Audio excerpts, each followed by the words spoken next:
Hey, welcome back.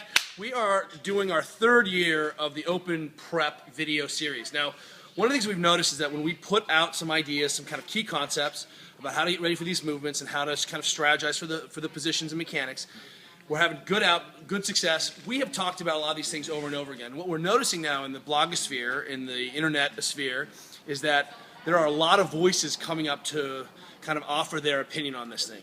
What we want to do is kind of show a little bit slightly different take this year.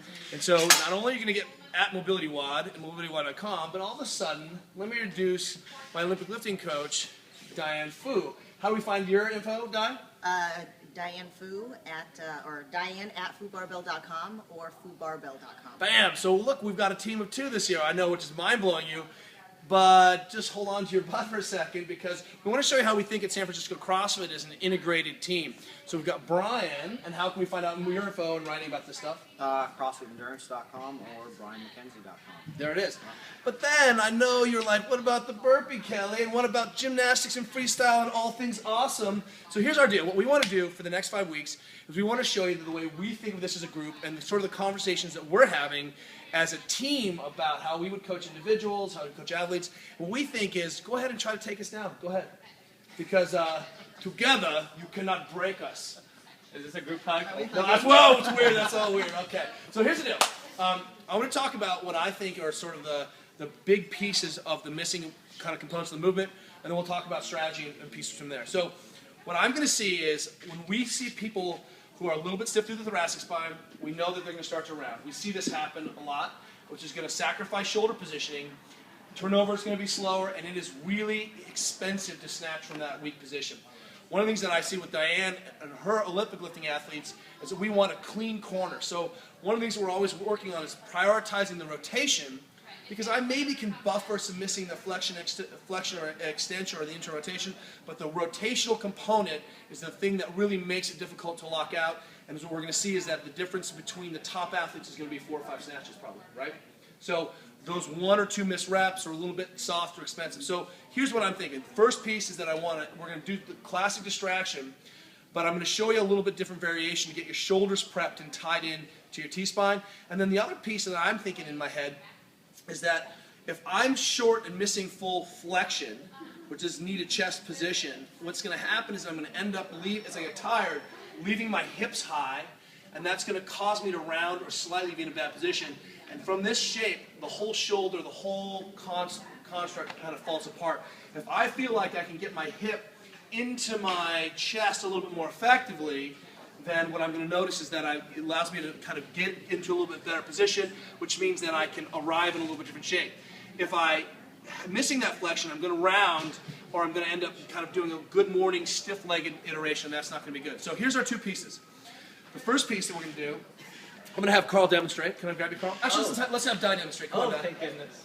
Does that For the mean T-spine. you love her less?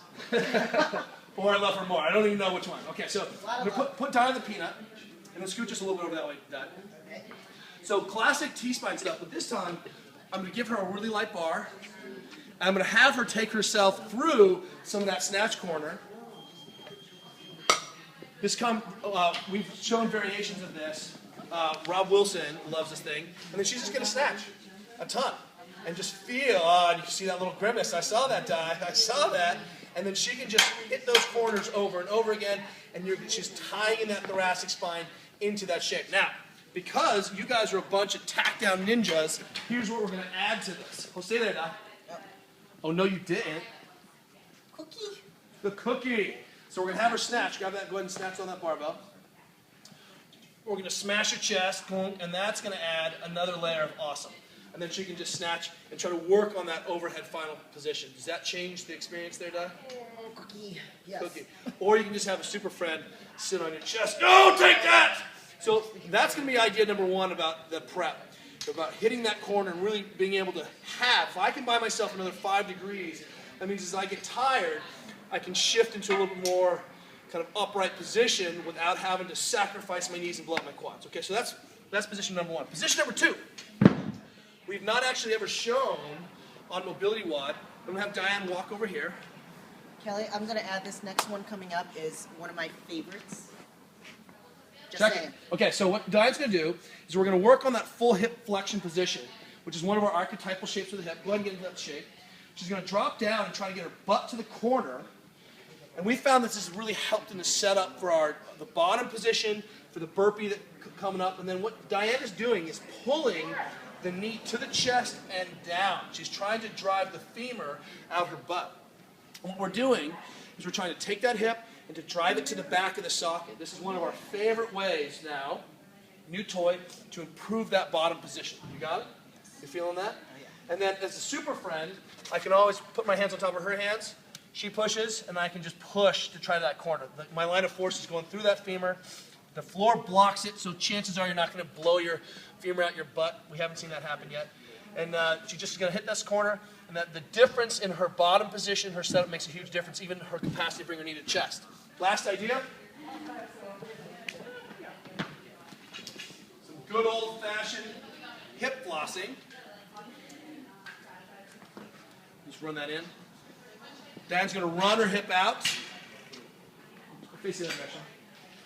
Far as she can. And then she's just going to open up that hip by bending over and then just straightening and bending the leg. So it's an easy way to really work on trying to open up this hip. So this gives her options to be able to be into this bottom position. We know that athletes are going to come down and get sloppy. We want you to be able to adopt that stable shape and position from the bottom, keep the torso upright, minimize the shear in the spine. And for me, the two big concepts are overhead in this, and then being able to have full hip flexion.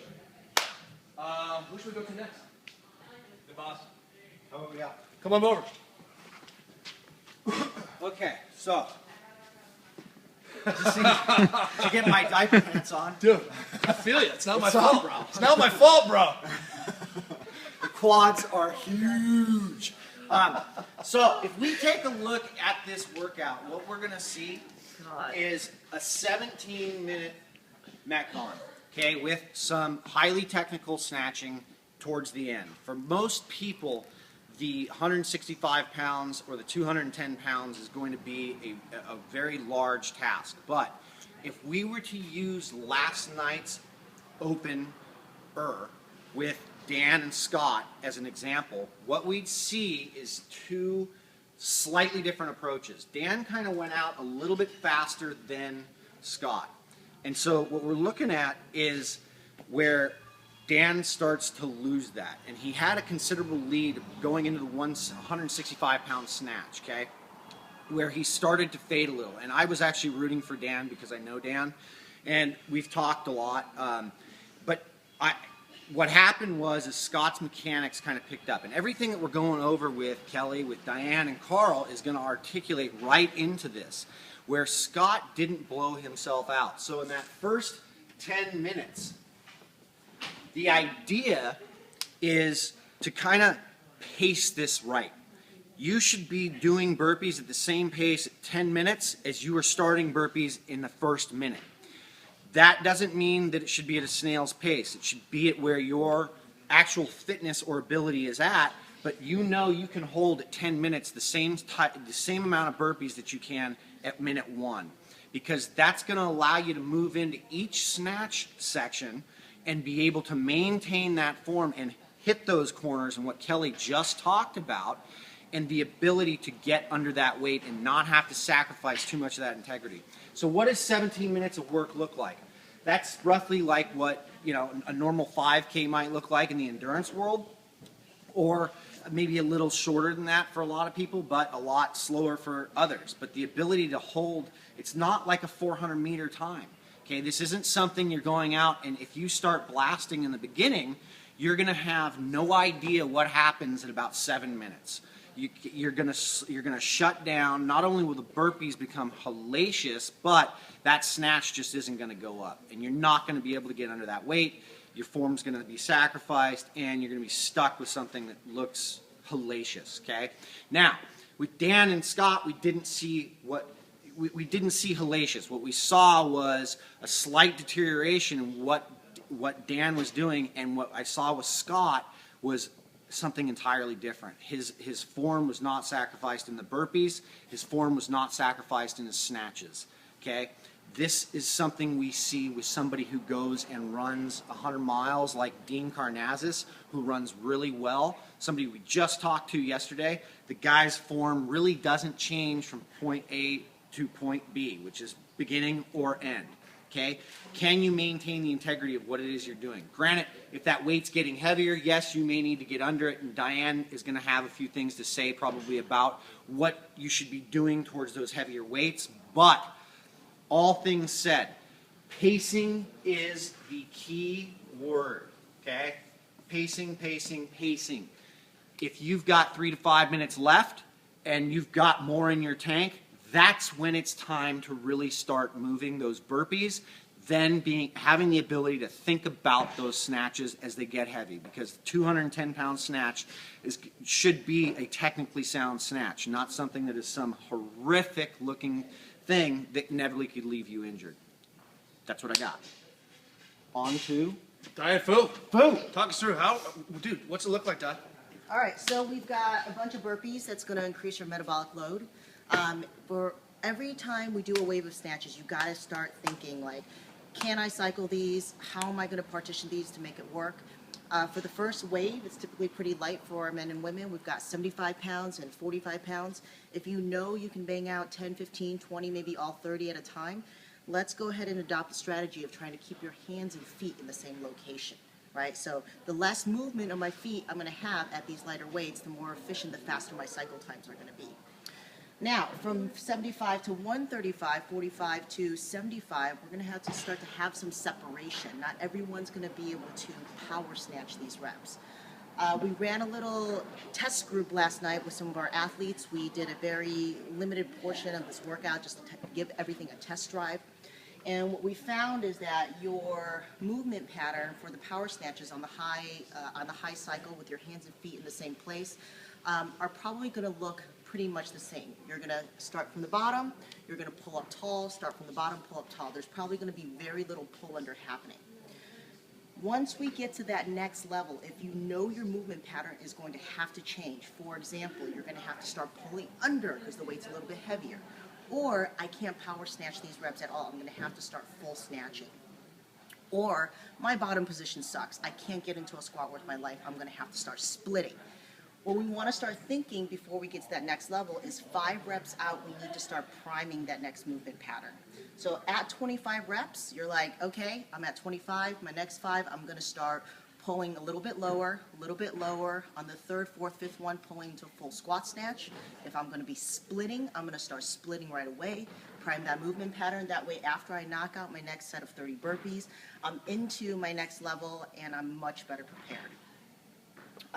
Same deal as we get onto the heavier reps. One big key thing is we've seen this happen. If you start getting tired, you're going to want to leave your hips a little bit high. Try to resist the urge as you're loading from the top on down. If you're cycling these movements, take advantage of organizing from the top, lower down, and ride that eccentric down so you get a little storing of that kinetic energy. You're able to touch and be able to bounce that into your next rep. Or touch and go, no bouncing into the next rep, right? Do not flip lower and turn it into some kind of crazy deadlift, good morning flip movement. That's going to be super inefficient. You guys are going to burn out really, really fast. I really pretty much think that's it. Watch your reps. Save one in the tank. Do not blow it out. Just like Brian said, pacing is the key. So if you're thinking about partitioning these out into sets of 5, do 3 or 4. Put it down, take 2, 3 quick breaths, get in. Always save one in the tank until you're at the very end of your 17-minute round. Partition. All right, burpees. Now you just posted on your site a Yep. pretty good blueprint tutorial. Yep. Talk us about the pieces that we need. Really quickly, a couple things. I think setup is key. You may have heard us talk about feet together burpee. That's just for training. In this case, what we're going to work on is just something that's hip width apart, shoulder width apart. I don't want to be too wide. If I'm too wide, I'm further away from the bar, and my jumping mechanics from this position are going to be a little harder. So something just hip width apart, shoulder width apart, that's key. Now, when we set up, if you come over to a bar, when we set up against the bar or against a ring, we don't want to have our target right above us. We actually want to have our target slightly in front of us. So when I jump, that target is in front, and if I drop my arms will actually fall into that good position. So I'll be jumping, falling into the next rep. So that's super important. Now, the name of the game is flow and tempo. Tempo, I need to keep that same tempo the whole time. One of the things that I've been talking about is saying I'm going to always count. So I'm going to give myself a 3 count on the way down. 1, 2, 3, drop. 1, 2, 3, jump. 1, 2, 3, drop. 1, 2, 3, jump. Very important. Feet always land in the same place. Hands always land in the same place. Another thing to think about for efficiency's sake. On the way up, it's not a step. This is a waste of time. It's not a stutter. That's a waste of time. It's not a strict push-up into this perfect setup. It's a worm. What do they call it in Houston? You gotta be snaky. Gotta be snaky. Snaky. So it's here. You worm it up. So I round my back if I want on the way down, drop down. On the way up, I extend, snap through. That's what it looks like. It's a very relaxed burpee. I'm here, drop, come up, reach. I'm out of oxygen already. Is that bad? Damn, I haven't even started. You don't need to be snaky and breathe. No, I need to be snake and breathe.